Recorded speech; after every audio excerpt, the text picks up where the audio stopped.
G'day, I'm Troy, and this is the Comic Book Movie Collector's Guide, the show about collecting all things superhero cinema.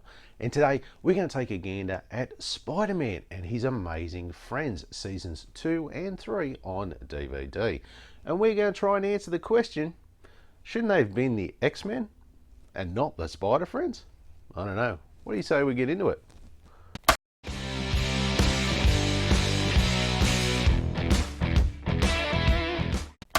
Spider-Man and His Amazing Friends is an animated superhero cartoon that went for 3 seasons with a combined total of 24 episodes with a runtime of 25 minutes each. It aired on the American television network NBC from the 12th of September 1981 through to the 5th of November 1983. The second and third seasons of the cartoon were released on DVD by Clearvision on the 20th of December 2008 with no Blu-ray or 4K HD as of this video. It was developed by Stan Lee with it being directed by Don Jurwich. The cartoon was produced by Marvel Productions and distributed by New World Television. The series became available on Disney Plus streaming service on the 12th of November 2019. But the episode The Quest of the Red Skull is excluded due to its Nazi references. Okay, not too bad a cover there, kind of similar to the last one, not a lot of difference, as you can see there, with Spider-Man in the middle and obviously Firestar and Iceman on the other side. Same with the spine there, almost identical to the last one. They match up nicely on this shelf. A lot of those clear vision ones look good all together actually. And then on the back, same again, very similar, got that comic book-esque look of it. Very similar to a lot of the clear vision. They almost had like a bit of a template actually. They're all very similar in their style, but it looks great. I love the look of it. Now if we look at the discs, same thing again as the last one, season 1, where you have Spider-Man in the middle, then you'll have Firestar on one and Iceman on the other. I hope I got that right. Yeah, looks good. Got the color picture thing going on. I'm always happy with a color picture disc, you know me. So overall, I can't complain about this. These clear vision ones are always just that notch above the rest. And for this one, I'm going to give this a 7 out of 10. So the show follows Peter Parker and his friends Bobby Drake and Angelica Jones, who all go to college together at Empire State University. They also work together as the Spider Friends, a superhero team under their alter egos of Spider-Man, Iceman and Firestar, keeping New York safe from an array of Marvel's worst villains. They, not we, are the true villains! So, there are only 3 episodes of Season 2, which revolve around the origins of each member of the Spider Friends. And I found Spider-Man's one was pretty spot on actually. And for Iceman, that one was a bit loose. But, of course, Firestar's was an original take as she was just created for the show. But overall, they were good episodes to watch. Now, as far as Season 3 goes, things go a bit far out with a girl from the future in one episode to Count Dracula in another, which was quite the mix, shall we say.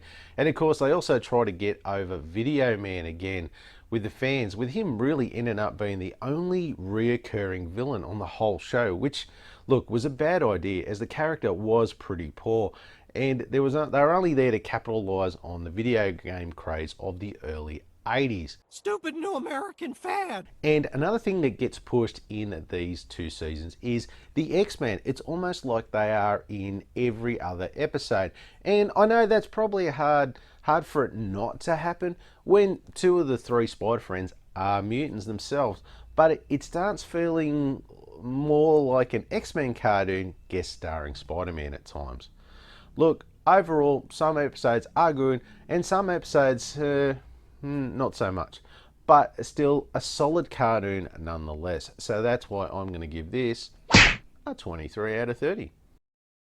Look, as I said in my last video about season 1, the characters are pretty much very faithful to their comic book source material of the 80s for the heroes and villains alike, with the occasional slight change here or there. But for the animation, there was 2 different styles of animation for season 2 and season 3. So with season 2 being done by a different Japanese animation group, it having a very sort of anime style, very much in the vein of like your Voltron Mask G.I. Joe, which was actually nicer than the original animation, which was still good, but I kind of preferred that more anime style better than season 3, which goes back to the original animation style of season 1. Now, as far as the voice actors go, I'll have the list up here, and I only have put up sort of the main characters here, as the list of everyone that was on that show is pretty long. So everyone here, you know, they did a pretty good job overall, and I can't really complain, except for one, and that is Wolverine. Mind you, he only has a couple of lines in the show, but he sounded more Australian than Canadian. Oh, can I be Australian, mate? I'm not sure what happened there. Did Wolverine migrate to Australia in the early 80s and I didn't know about it? Anyway, look, another solid effort all round. So for me, I'm going to give this an 18 out of 20. As usual, for these clear vision releases, there is no special features on here. Just the release. They just release it with the episodes. That is it. Which, you know, sucks. But, you know, it would be cool if there was some sort of retrospective on these shows. But, you know, that's just how it is. But at least we get it on DVD. That's the main thing. So anyway, with that, you know it. All I can give this, 0 out of 10. Now, the critic score came in at 0% and the audience score was 69%. 69, dudes! Now, this is an old TV show, and of course there is no reviews out there from the critics, but it's good to see, you know, a decent score from the audience on this. Probably a lot of people like myself who grew up on this cartoon giving it a high score. So look, if we round that up, we're going to get a score of 7 out of 10. As I said before in my review of season 1, I remember watching this back as a kid back in the early 80s, which I enjoyed it then, and hell, I still enjoy it now watching these 2 seasons. They don't hold up as well as, say, the first season does, with some stories being a bit here or there, shall we say. But some were still great to see, and I did enjoy that they took their time to explain some of the things over these 2 seasons, like the origins, for instance, you know, to understand the characters' motivations as being heroes. And of course, they also how they become the Spider Friends as well. And you got to see all that expensive crime fighting gear that they got in that small little apartment, which is funny because they always complained about having no money at all. But, you know, finds out that thanks to Mr. Moneybags, aka Mr. Tony Stark, he came through for him. What are your superpowers again? I'm rich. Though, as I mentioned before, it does feel a bit more like an X-Men cartoon than a Spider-Man cartoon sometimes. More so in these 2 seasons as opposed to the first season, where they sort of spread the love around a bit with like a real wide array of Marvel characters. One thing I did notice this time is they dropped the whole, I'm glad they did, they dropped this whole who's dating who rubbish in these 2 seasons and focused more on their crime fighting exploits, which was good to see. Overall, this is still great. Maybe not as good as the first season, but still great all round. And for that, I'm going to give this a score of 16 out of 20. So, first up is collectability. If we look at the collector scale, I would say this would be for everybody, as this has something for kids and adults alike. It's a great 80s cartoon to have in your collection. Now, as far as availability goes on this one, this is on the rare side of things, as it's out of print and you can really only find the copies for sale on your second-hand markets like eBay. As far as your average price goes, you are looking at somewhere between $45 to $95 for just season 2 and 3, as it's just a little bit harder to find than the first season. But if you want to pick up the whole box set of all 3 seasons, you are looking at somewhere between $55 to $270 on DVD for it.